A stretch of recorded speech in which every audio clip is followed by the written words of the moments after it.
بسم اللہ الرحمن الرحیم۔ السلام علیکم دوستو، آج کی اس ویڈیو میں آپ کے ساتھ شیئر کرنے جا رہا ہوں دو ایسے صحابہ کا قصہ کہ جنہوں نے اسلام قبول کیا، لیکن ان کے بعد کیا کیا انہوں نے پریشانیاں برداشت کی، کون کون سے ان پر ظلم ڈھائے گئے، لیکن ان کا ایمان اتنا مضبوط تھا وہ کلمے والے راستے سے نہ ہٹے۔ یقیناً ان کا ایمان بہت زیادہ مضبوط تھا جو انہوں نے اتنی زیادہ تکلیفیں برداشت کی۔ کون کون سی تکلیفیں برداشت کی، کون کون سے ظلم ان پر ڈھائے گئے، یہی اس ویڈیو میں آپ کے ساتھ شیئر کرنے جا رہا ہوں، اور یقیناً آج کے مسلمان کے لیے اس ویڈیو کے اندر بہت زیادہ سبق ہے۔ تو آگے بڑھنے سے پہلے اگر آپ ہمارے چینل پر نئے ہیں تو چینل کو سبسکرائب کر لیں تاکہ اس طرح کی مزید اسلامی ویڈیوز کے نوٹیفیکیشن بر وقت آپ تک پہنچ سکیں۔ تو ویڈیو کو سٹارٹ کرتے ہیں۔ حضرت خباب رضی اللہ تعالیٰ عنہ بن العرت کی تکلیفیں۔ حضرت خباب رضی اللہ تعالیٰ عنہ بن العرت بھی انہی مبارک ہستیوں میں سے ہیں جنہوں نے امتحان کے لیے اپنے آپ کو پیش کیا تھا اور اللہ کے راستے میں سخت سے سخت تکلیفیں برداشت کی۔ شروع ہی میں 5-6 آدمیوں کے بعد مسلمان ہو گئے تھے، اس لیے بہت زمانہ تک تکلیفیں اٹھائیں۔ لوہے کی زرہ پہنا کر ان کو دھوپ میں ڈالا جاتا تھا، جس سے گرمی اور تپش کی وجہ سے پسینوں پر پسینے بہتے رہتے تھے۔ اکثر اوقات بالکل سیدھا گرم ریت پر لٹا دیا جاتا تھا، جس کی وجہ سے کمر کا گوشت تک گل کر گر گیا تھا۔ یہ ایک عورت کے غلام تھے، اس کو خبر پہنچی کہ یہ حضور اقدس صلی اللہ علیہ وسلم سے ملتے ہیں، تو اس کی سزا میں لوہے کو گرم کر کے ان کے سر کو اس سے داغ دیتی تھی۔ حضرت عمر رضی اللہ تعالیٰ عنہ نے ایک مرتبہ عرصہ کے بعد اپنے زمانہ خلافت میں حضرت خباب رضی اللہ تعالیٰ عنہ سے ان کی تکلیف کی تفصیل پوچھی تو ان کو پہنچائی گئی۔ انہوں نے عرض کیا کہ میری کمر دیکھیں۔ حضرت عمر رضی اللہ تعالیٰ عنہ نے کمر دیکھ کر فرمایا کہ ایسی کمر تو کسی کی نہیں دیکھی۔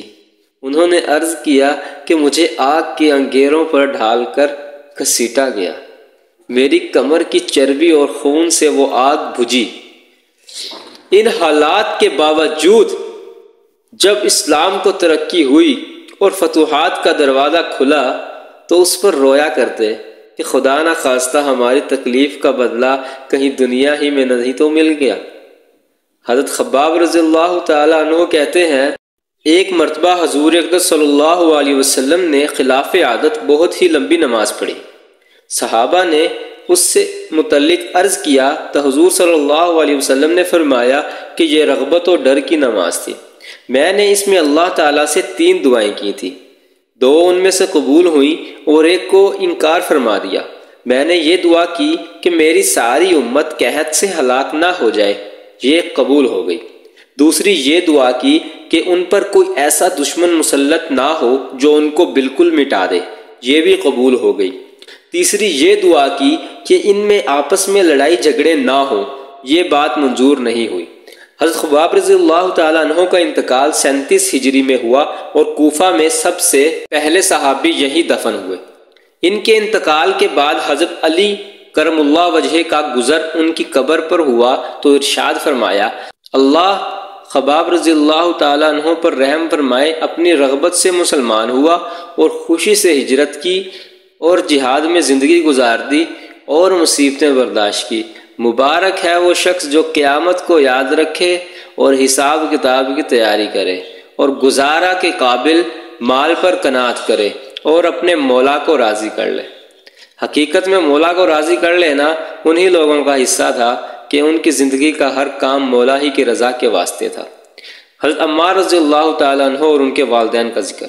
حضرت عمار رضی اللہ تعالیٰ عنہ اور ان کے ماں باپ کو بھی سخت سے سخت تکلیفیں پہنچائی گئیں۔ مکہ کی سخت اور گرم ریتلی زمین میں ان کو عذاب دیا جاتا تھا اور حضور اقدس صلی اللہ علیہ وسلم کا اس طرف گزر ہوتا تو صبر کی تلقین فرماتے اور جنت کی بشارت فرماتے۔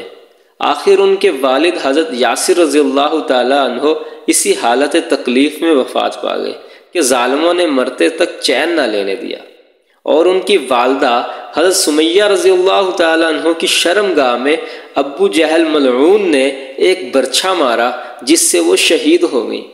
مگر اسلام سے نہ ہٹی۔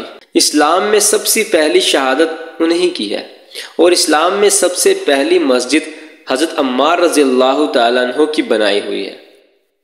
جب حضور اقدس صلی اللہ علیہ وسلم ہجرت فرما کر مدینہ تشریف لے گئے تو حضرت عمار رضی اللہ تعالیٰ عنہ نے کہا کہ حضور صلی اللہ علیہ وسلم کے لیے ایک مکان سایہ کا بنانا چاہیے جس میں وہ تشریف رکھا کریں، دوپہر کو آرام فرما لیا کریں اور نماز بھی سایہ میں پڑھ سکیں۔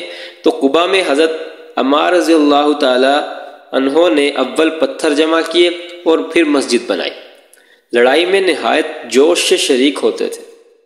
ایک مرتبہ مزے میں آ کر کہنے لگے کہ اب جا کر دوستوں سے ملیں گے، محمد صلی اللہ علیہ وسلم اور ان کی جماعت سے ملیں گے۔ اتنے میں پیاس لگی اور پانی کسی سے مانگا۔ اس نے دودھ سامنے کیا، اس کو پیا اور پی کر کہنے لگے کہ میں نے حضور صلی اللہ علیہ وسلم سے سنا کہ تو دنیا میں سب سے آخری چیز دودھ پیے گا۔ اس کے بعد شہید ہو گئے۔ اس وقت 94 برس کی عمر تھی، بعض نے 1-8 سال کم بتلائی۔ دوستو، کیا ایمان تھا صحابہ کرام کا کہ مرنے کے لیے تیار تھے، جان قربان کرنے کے لیے تیار تھے، ہر طرح کی تکلیف برداشت کرنے کے لیے تیار تھے، لیکن ایک چیز کے لیے تیار نہیں تھے، کلمے کو چھوڑنے کے لیے۔ تو آج کے دور کے مسلمان کا ایمان آپ دیکھ لیں، ہمارا ایمان موازنہ کر لیں اور ان لوگوں کا۔ آج کے دور میں ہم کیا کرتے ہیں، تھوڑی سی اللہ کی طرف سے آزمائش مصیبت آ جاتی ہے، پریشانی آ جاتی ہے تو ہم اللہ سے گیلے شکوے سٹارٹ کر دیتے ہیں، یہ ہو گیا وہ ہو گیا، ہمارے اندر برداشت نہیں ہے۔ صحابہ کرام کی برداشت دیکھیں، نہ انہیں کسی چیز کا لالچ تھا نہ کچھ تھا، صرف کیا، کلمہ۔ اللہ تعالیٰ سے دعا ہے کہ جو کچھ پڑھا، جو کچھ سنا، اس پر عمل کی توفیق عطا فرمائے اور اس کو دوسروں تک پہنچانے کی توفیق عطا فرمائے۔ تو یہ تھی ویڈیو، امید آپ کو ویڈیو پسند آئی ہوگی۔ تو ملتے ہیں انشاءاللہ ایک اور اسلامی ویڈیو کے ساتھ، تب تک اپنا اور اپنے پیاروں کا خیال رکھیں، بھائی کو دعاؤں میں یاد رکھیے گا۔ اللہ حافظ۔